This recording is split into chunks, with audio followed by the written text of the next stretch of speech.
Et bonjour à tous, bienvenue sur la chaîne de l'Extreme Moon Crypto. Nous sommes le 6 mars 2024, 7h50 à l'heure à laquelle je fais cette vidéo. Bien sûr, comme d'hab, on va faire un point sur le Bitcoin, on va aussi regarder quelques cryptos du top 100, on va aussi regarder des cryptos de l'intelligence artificielle. Bref, on démarre avec cette cryptomap qui reprend doucement des couleurs après la chute qu'on a connue hier sur le Bitcoin. On va regarder tout ça ensemble. D'abord, on jette un petit coup d'œil au calendrier économique rapidement. Donc aujourd'hui, qu'est-ce qu'on voit? On voit qu'on va avoir à 14h15 la création d'emplois non agricoles, la déclaration de Powell, président de la Fed. Attention, on va voir qu'est-ce qu'il va nous dire. Le rapport GOLTS, nouvelles offres d'emploi de janvier, et le stock de pétrole brut. Donc c'est vrai qu'aujourd'hui, il y a des choses pas mal intéressantes du côté de la macroéconomie. Donc affaire à surveiller tout de même. Mais nous, on va surtout se concentrer, bien sûr, sur notre Bitcoin.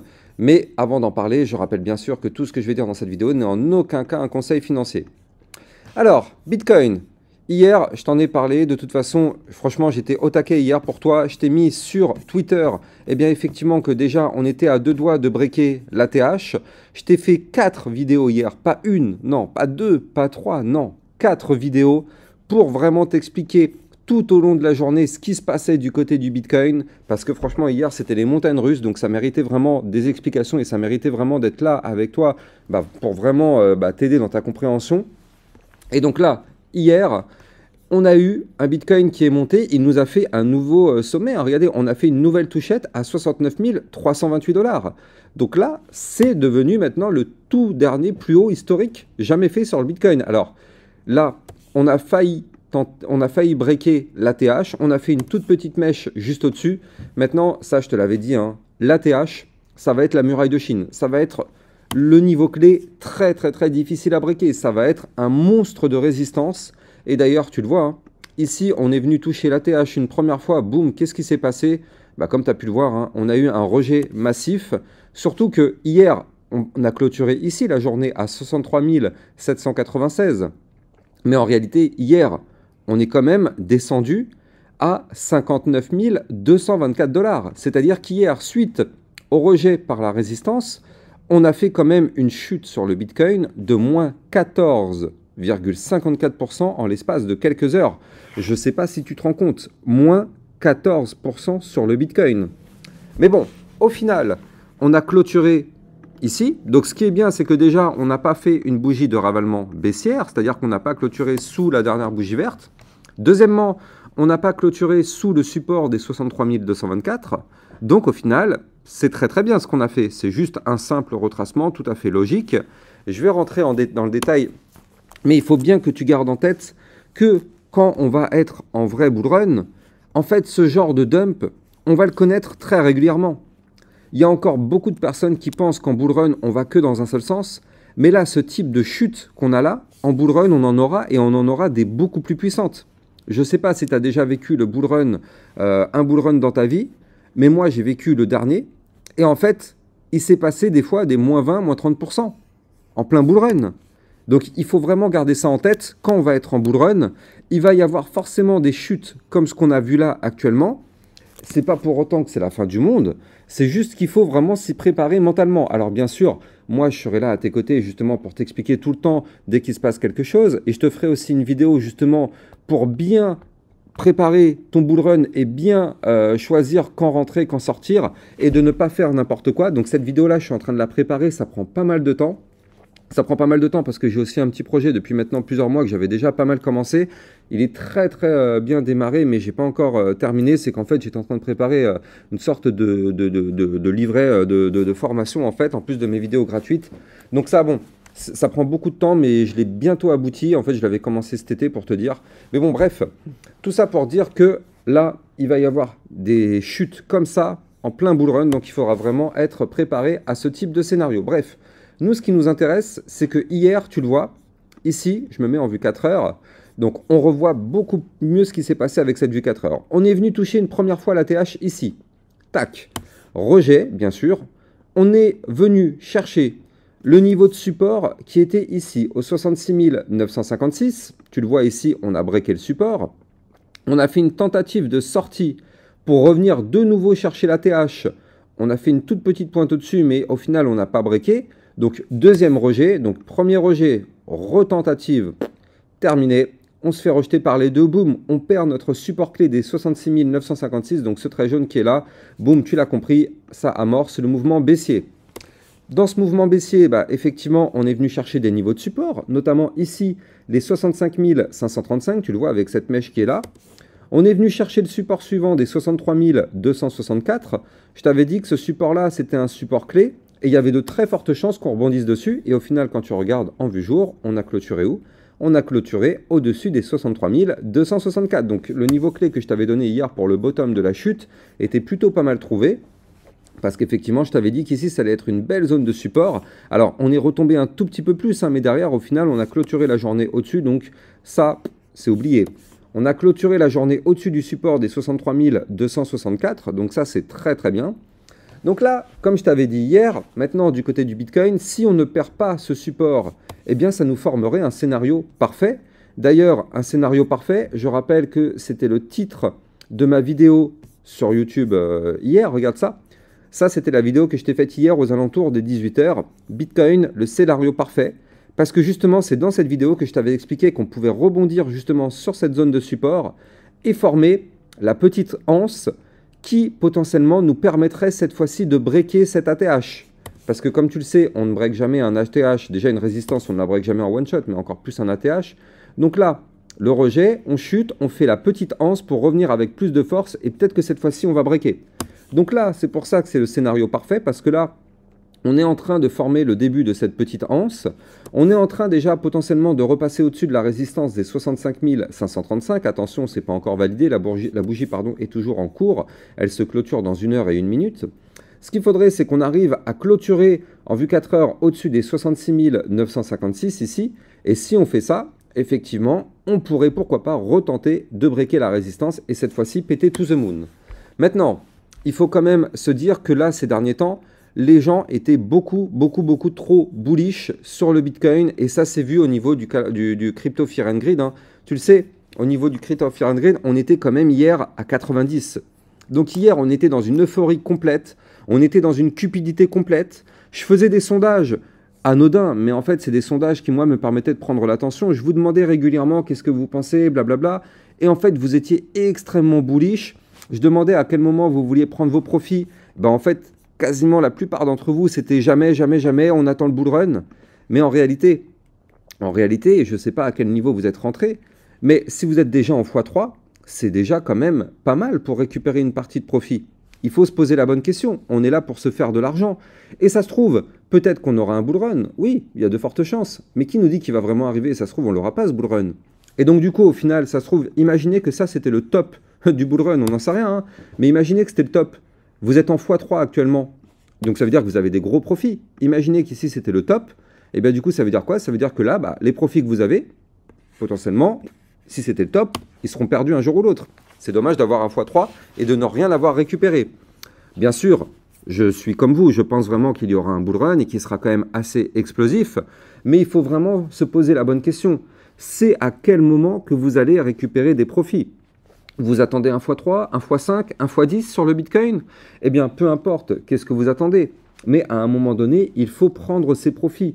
Là, le Bitcoin nous a donné quand même une première leçon pour nous dire qu'à tout moment, il est capable de chuter et de nous faire très très mal. D'ailleurs, hier, il y a pas mal de personnes qui se sont faites liquider. Hein. Il y a des personnes qui étaient en levier x30, x50 sur des cryptos ou sur le Bitcoin. Toutes celles-là, elles ont été liquidées instantanément. Les débutants qui tradent avec des gros leviers comme ça sort. Ça sort. Alors après, il y a des traders très expérimentés qui mettent des gros leviers, c'est différent. Mais la plupart des gens, c'est des débutants qui n'ont pas forcément les bases. C'est juste qu'il y avait un sentiment trop bullish, alors ça y va à mettre des leviers à gogo. Et là, boum, la punition, elle est là. La fessée directement. Le Bitcoin, c'est le boss. Bref. Donc bon. En tout cas, du côté du Bitcoin, je t'ai donné les niveaux à surveiller, donc je te les redonne. Il faut impérativement breaker la résistance des 65 535, voire même ici, le top, ce serait une clôture 4 heures au-dessus des 66 956. En tout cas, tant qu'on est au-dessus du support des 63 264, la chute est terminée et ça laisse place potentiellement à une nouvelle tentative de cassure de l'ATH. Allez. Sans plus attendre, on va regarder nos cryptos de l'intelligence artificielle. Bon, j'en fais une ou deux parce que je pense que ce midi, je te ferai vraiment une vidéo dédiée sur les cryptos IA. Donc, si ça t'intéresse, n'hésite pas de me mettre un petit commentaire. Et d'ailleurs, au passage, mets-moi un petit like aussi si le contenu que je te fais, ça te plaît. Si Ça te plaît le fait que je sois là tout au long de la journée avec toi à te faire 3-4 vidéos par jour pour toujours te tenir informé, mets un petit like. Parce que la plupart des youtubeurs, ils te font une vidéo et après, tu les entends plus parler en fait. Moi, je suis là tout au long de la journée pour être à tes côtés, pour t'expliquer ce qui se passe, pour te rassurer, pour te donner les niveaux clés. Quand ça chute, je te donne les supports. Comme ça te permet effectivement d'y voir un peu plus clair. C'est un travail monstre. 3-4 vidéos par jour. Je te prie de croire que c'est vraiment un travail monstrueux. Bref. Allez, comme je te disais, on va regarder les cryptos intelligence artificielle. Donc là, du coup, on a le FET qui explose. Plus 14% suite à la cassure de la ligne de tendance baissière. Ici, tu le vois. Donc là, ça déclenche un mouvement haussier sur les altcoins. Sur le FET et notamment sur les cryptos de l'intelligence artificielle parce que tu le sais, en général, le FET, c'est un petit peu comme le Bitcoin des cryptos IA. Quand le FET se met à pump, en général, derrière, toutes les cryptos intelligence artificielle se mettent à pump.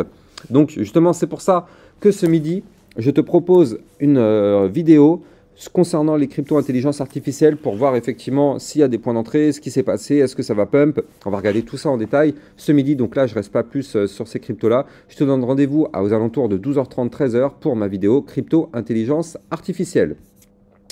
On va faire un point sur l'Ethereum. L'Ethereum qui n'a pas dit son dernier mot, les amis. Regarde ça.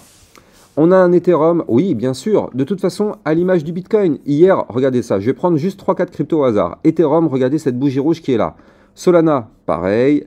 Toutes les cryptos ont fait une bougie rouge à la seconde où le Bitcoin a chuté. Tu le sais, je t'en ai déjà parlé, c'est parce que le Bitcoin est actuellement archi dominant. Donc dès que le Bitcoin fait le moindre mouvement, eh bien, il chute, enfin, il fait répercuter ce mouvement-là sur les altcoins.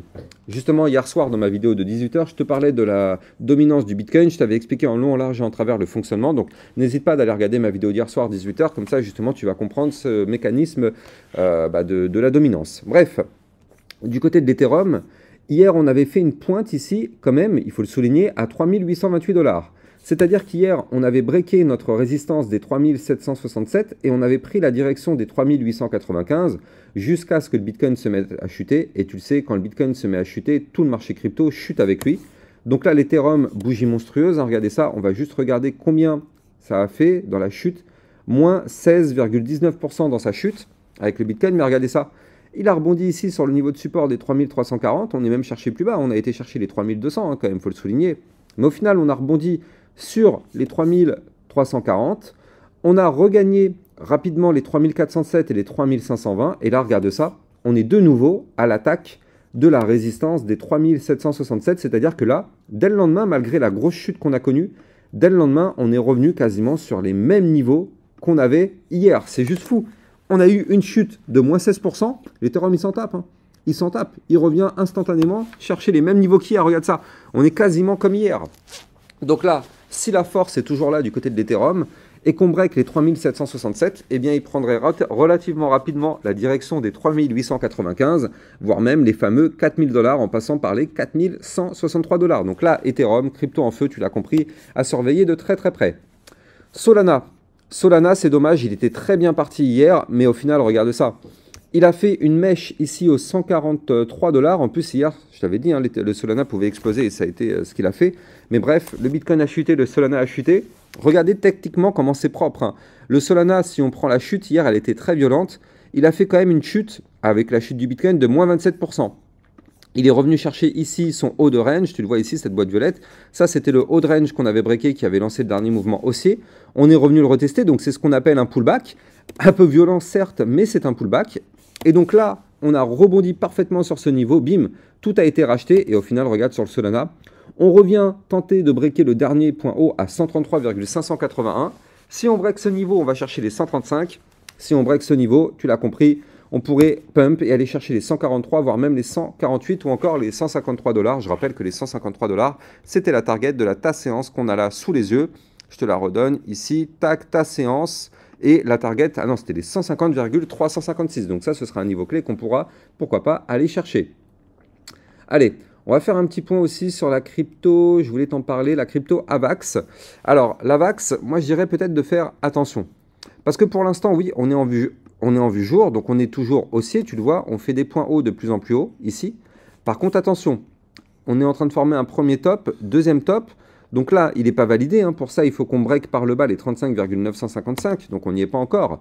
Pour l'instant, on est au-dessus du support des 39,575. Mais si jamais on chute et qu'on break ici le support que je t'ai donné, attention à ça parce qu'on pourrait valider le double top. Ici, tac, tac, cassure de la ligne de coup, tac, et hop, on chute. C'est pas le scénario que je mets en avant, mais je dis juste attention parce que si jamais ça se produit, ça pourrait faire mal. Mais là, pour l'instant, vu qu'on forme des points hauts de plus en plus haut, des points bas de plus en plus haut, la configuration reste toujours haussière. On est au-dessus du support des 39,575.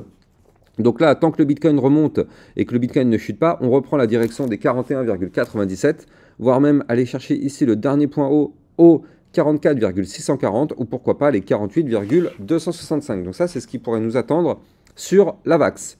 Et on va terminer sur l'Atom Cosmos, mais avant ça, je rappelle que si tu veux trader toute cette volatilité, tu vas trouver en description de cette vidéo mon lien de parrainage Binance qui te permet justement d'obtenir un bonus de 10% sur tes frais de trading, donc c'est pas négligeable. Et du coup, ça se passe en description de cette vidéo. L'Atom Cosmos, je t'avais parlé ces derniers temps qu'il fallait le surveiller parce qu'il pouvait décoller suite à la cassure de la ligne de coup d'une épaule, tête, épaule inversée. Ici, tu le vois, au 10,734. Il a breaké ici, il a déclenché un premier mouvement bullish. Hier, forcément, on retrouve la bougie comme celle du Bitcoin. Et on est revenu chercher un support des 11,581. Tu le vois, on a parfaitement rebondi dessus. Là, on est en train de potentiellement tenter la cassure du dernier point haut, ici au 12,499. Si on break ça, on prendrait la direction des 13,2, voire même pour moi la grosse résistance des 13,741. Donc à surveiller de très très près l'Atom Cosmos, effectivement, il pourrait être intéressant.